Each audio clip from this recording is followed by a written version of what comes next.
John Flickinger, you've dedicated your life to movies and frozen pizza, but you haven't made a video in weeks. You must now prove yourself worthy. Live or die, the choice is yours. No!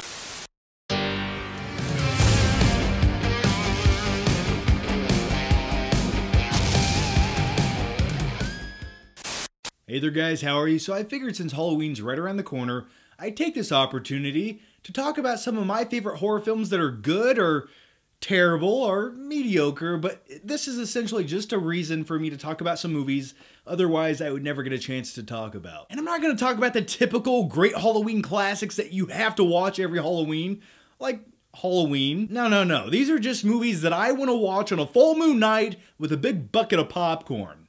So this is it. Don't get scared now. It's like, why do I even own this?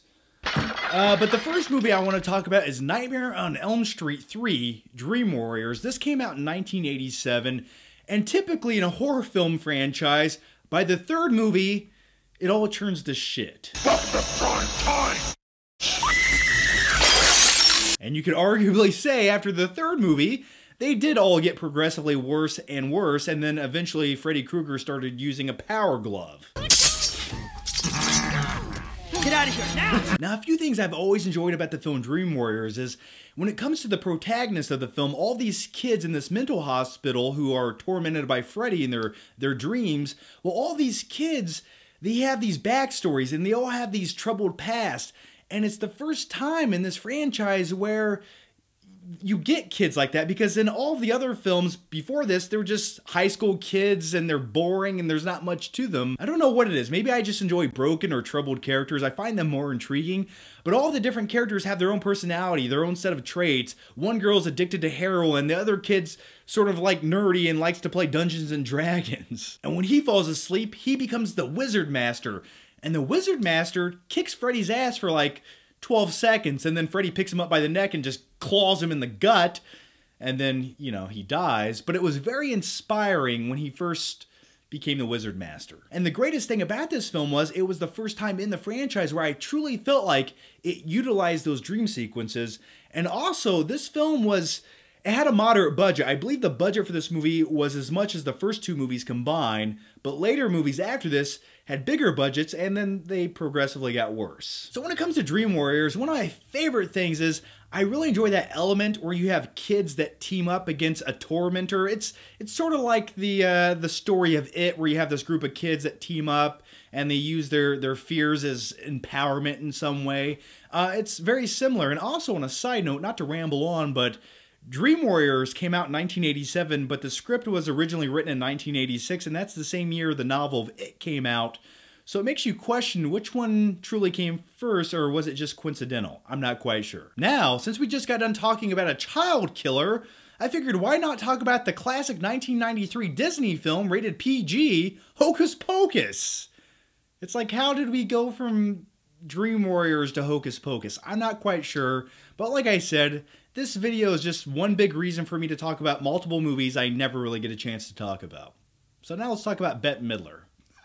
Now, one reason I've always enjoyed Hocus Pocus was I remember in 1993, me and my family went to go see this movie, and I swear in my head it was fall time, it was around Halloween, even though this movie came out in the summertime.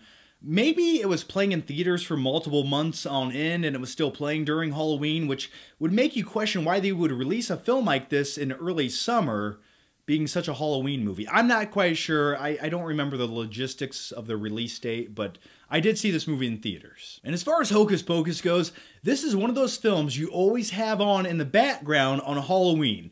It's my go-to. It's one of the most relaxing movies I can watch on Halloween. It truly it takes me to my happy place as a kid. And there's also a zombie character named Billy, played by Doug Jones. And Doug Jones also played another horrific character, the Bye-Bye Man. No! Eat pizza or die. The choice is yours. Now let's talk about the film Saw from 2004, since I did a a crappy parody of the film in the intro of this video. It only felt right to talk about the film it was inspired by.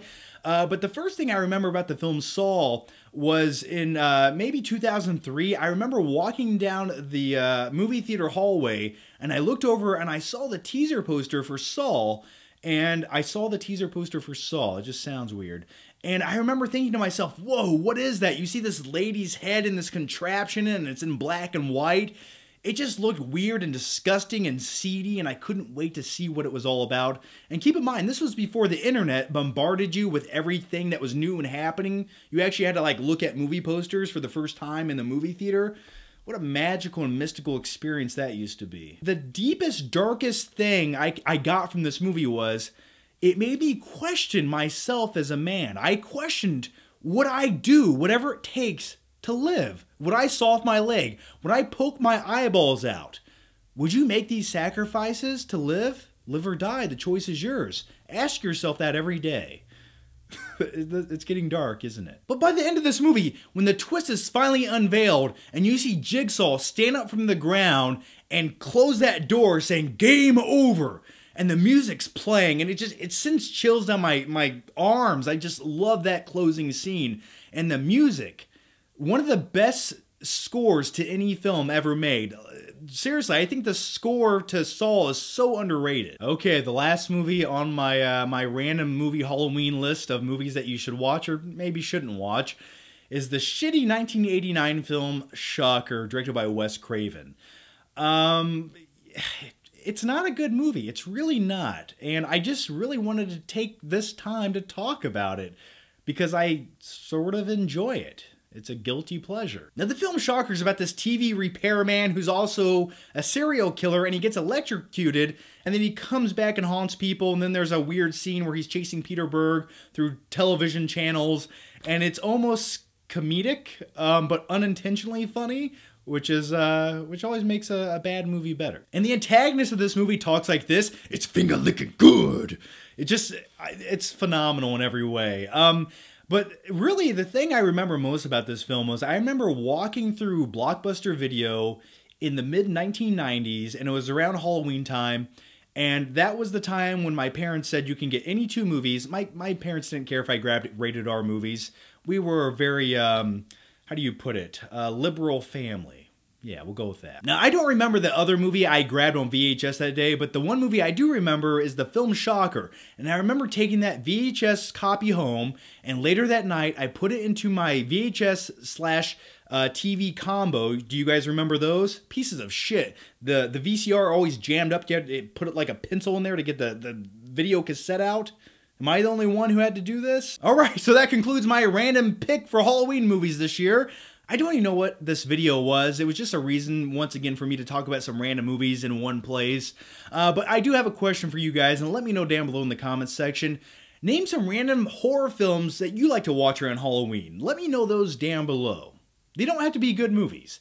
Preferably, they're not. And once again, make sure you check out Shudder. It's the best place for horror fans. You get content that's dark, creepy, and clever. Like I said, if you're a hardcore fan of horror films or just a casual viewer and you want to watch films that aren't streaming anywhere else, definitely check out Shudder. And since I like you guys maybe a little bit too much, don't get scared.